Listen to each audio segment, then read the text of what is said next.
You ask Tiger to solve. This deals with linear equations with one unknown. The final result is n equals 19. Let's solve it step by step. Simplify the expression. Simplify the arithmetic. Group all constants on the right side of the equation.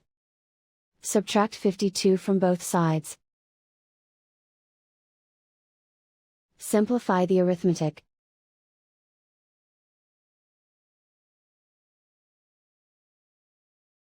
Isolate the m. Divide both sides by 2.